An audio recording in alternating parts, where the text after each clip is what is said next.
World champion, यही tag था ना हमारी टीम का। तो फिर बताइए ये 76 ऑल आउट किस टीम का स्कोर कार्ड है? आयरलैंड जैसी एसोसिएट नेशन ने वो कर दिया जो पिछले 8 मैचों में कोई नहीं कर पाया, और उसके बाद इंग्लैंड ने तो पूरी इज्जत ही उतार दी। नमस्कार दोस्तों, मैं हूं प्रियराग वर्मा और आज हम बात करेंगे क्रिकेट के उस लेसन की, उस अध्याय की जिसे इंडियन टीम के फैंस भूलना चाहेंगे। जून के आखिर से लेकर जुलाई के दूसरे हफ्ते तक सिर्फ 2 वीक्स में defending T20 world champion India पहले आयरलैंड से सीरीज 0-2 से हारी और फिर इंग्लैंड ने 4-0 से पूरी तरह क्लीन स्वीप कर दिया और आईसीसी के नंबर 1 रैंकिंग भी छीन ली पूरे 1605 दिन बाद। सवाल यह नहीं कि हम हारे, सवाल यह है कि हम कैसे हारे और असली जिम्मेदार कौन है, खिलाड़ी, कप्तान श्रेयस अय्यर या फिर कोच गौतम गंभीर। और आगे बताएंगे कैसे 15 साल के बच्चे को टीम में लाया गया, इतिहास रचा उसने और सीरीज पहले ही हार चुकने के बाद उसी को बाहर कर दिया गया आखिरी मैच में।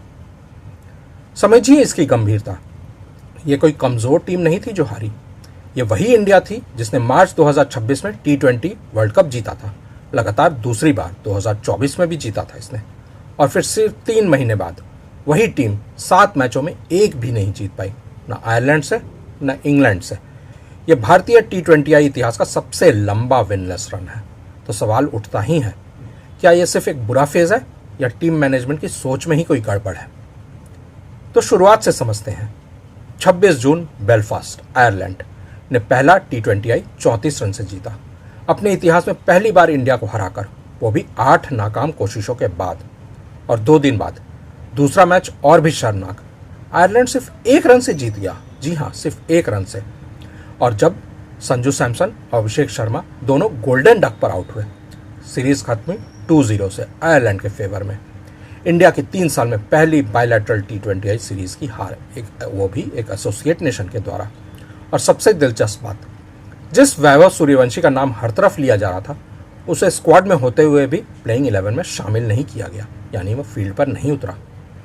तो फिर इंग्लैंड में अचानक क्या बदल गया कि उसे मौका मिल गया? इंग्लैंड में 5 मैचों की T20I सीरीज थी। पहला मैच बारिश में धुल गया, दूसरे मैच में ओल्ड ट्रैफर्ड पर इतिहास बना, वैभव सूर्यवंशी ने डेब्यू किया। सिर्फ 15 साल 99 दिन की उम्र में सचिन तेंदुलकर का रिकॉर्ड तोड़कर भारत के सबसे युवा इंटरनेशनल क्रिकेटर बन गए, लेकिन जीत नहीं मिली। इंग्लैंड ने वो मैच 4 विकेट से जीता। और तीसरे मैच में तो हद ही हो गई दोस्तों। ट्रेंट ब्रिज पर इंडिया सिर्फ 76 रन पर ऑल आउट हुई। ये इंडिया की T20I इतिहास की सबसे बड़ी हार थी, 125 रनों से, और दूसरा सबसे कम स्कोर था। चौथे मैच में ब्रिस्टल में 9 विकेट से हार और सीरीज भी हाथ से गई। और 5वें डेड रनर में तो कमाल ही हो गया।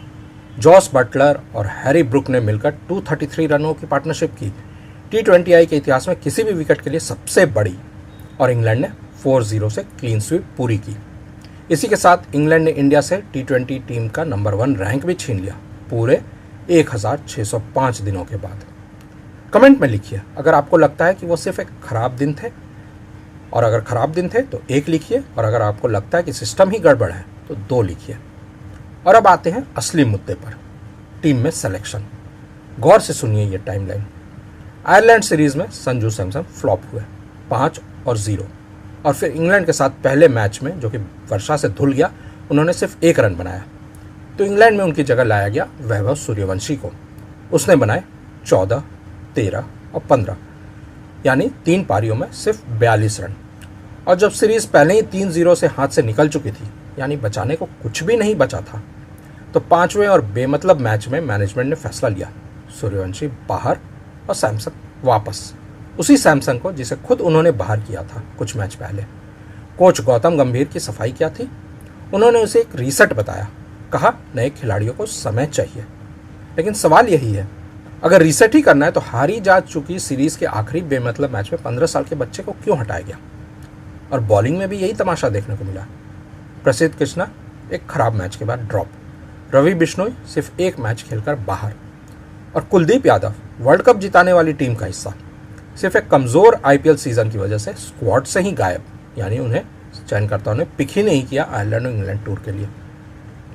और यह सिर्फ खिलाड़ियों की कहानी नहीं है, कप्तानी में भी बड़ा उलटफेर हुआ। वर्ल्ड कप जिताने वाले कप्तान सूर्य कुमार यादव को हटाकर श्रेयस अय्यर को कमान दी गई। जो अब तक अपनी पहली जीत ढूंढ रहे हैं, हर टॉस जीतने के बावजूद। और अक्षर पटेल से वाइस कैप्टनसी छीनकर तिलक वर्मा को दी गई, जो पिछली 5 पारियों में सिर्फ एक बार 50 का आंकड़ा छू पाए हैं। पूर्व कप्तान अनिल कुंबले ने तीसरे मैच की हार को एब्जेक्ट सरेंडर यानी बिना लड़े हथियार डालना बताया और बार बार बदलती प्लेइंग 11 को टीम की असली बीमारी करार दिया। पूर्व सेलेक्टर और ओपनर कृष्णामाचारी श्रीकांत ने तो वाइस कैप्टन तिलक वर्मा के फॉर्म और उन्हें तेज गेंदबाजों से बचाने की रणनीति पर ही सवाल खड़े कर दिए। और ये सिर्फ बल्लेबाजी की कहानी नहीं, फील्डिंग में भी हाल बेहाल है।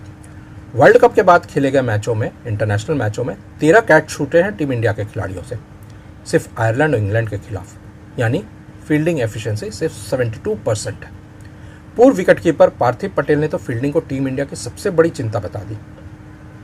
और अब करते हैं भविष्य की बात। गौतम गंभीर का कॉन्ट्रैक्ट 2027 वर्ल्ड कप तक है, लेकिन उनके टेन्योर पर सवाल बढ़ते जा रहे हैं।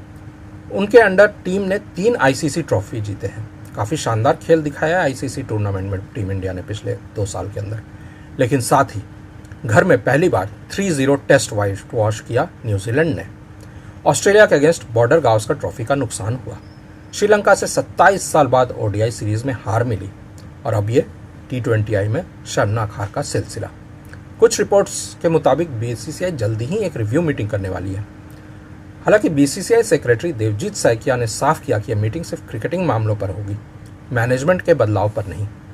तो क्या सच में ये सिर्फ ट्रांजिशन फेस है जैसा गंभीर खुद कह रहा है, या फिर से एक गहरी कोचिंग और सिलेक्शन नाकामी है जिसे अब तक नंबर 1 रैंकिंग और वर्ल्ड कप की चमक छुपाए हुए थी।